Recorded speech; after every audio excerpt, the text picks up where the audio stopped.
You can see now that what started as a very large group of elite women in the lead pack beginning to disperse themselves just a bit with a couple of little mini chase packs now in the rear view of the camera position here.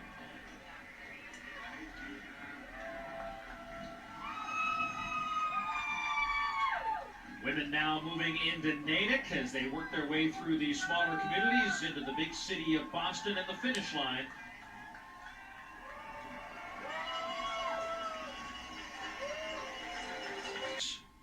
Iconic race course in Boston with a lot of traffic here. Everyone just trying to find their right bottle at their right table. Those bottles provide critical energy throughout the course. They do, and they're all marked. They sometimes have flags on them. The guys know where to reach for their own bottle, and everybody respects that fact.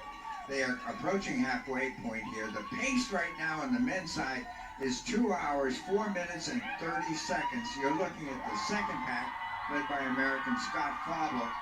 Boylston Street, and Benson Kipchoge and Evans Chebet now shaking loose Gay just a little bit, who just looked over his shoulder, maybe looking back to see whether he could hold on to third position, as we're going to have two former Boston Marathon champions doing battle here. It looks perhaps for a second win. Paul, there is less than 1,500 meters to go when they turn the corner here.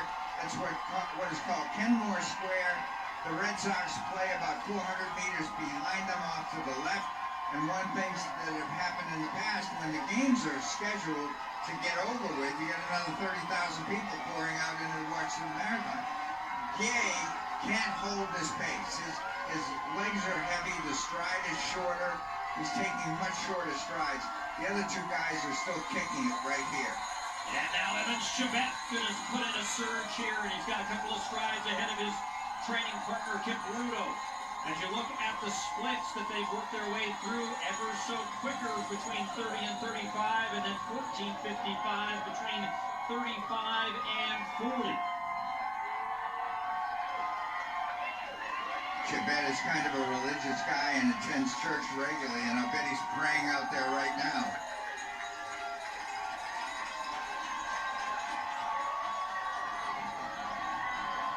To your point, that's a strong arm movement. You don't usually see that. Look at the difference in arm movement between Evans Chebet. Kapsabet, where he is from, is an area in Kenya where a lot of the athletes train as a group. They just have so many people that would love to be in Evans's position. They will come out and work runs with these guys. I'm talking about 20 and 30 athletes will try and stay with him in the workout. Look at that crowd. Look at the mass here. This is what a tribute to the people of Boston. It's a great, great city this is. And before we forget it, thanks to John Hancock for helping to put together everything they've done for the last 38 years. The last year of their sponsorship is this year. They have been spectacular in helping to build the Boston Marathon. And the history of the event, compete in Boston for the very first time, Eliud Kipchoge. But credit where credit's due, as the reigning champion, Evans Chebet, held on with Kipchoge.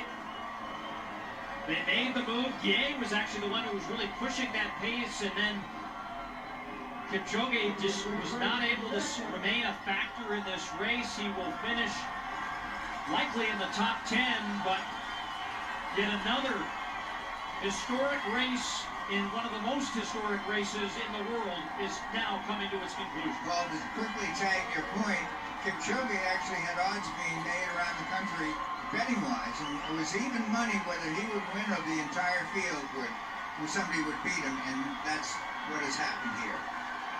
Well, he's won the last 5 of the 6 marathons he has entered. Still a good battle there for the podium between Benson Kipchoge and Gabriel Gay, but across Exeter and into the final stretch, being embraced by this huge crowd on Boylston Street in Boston.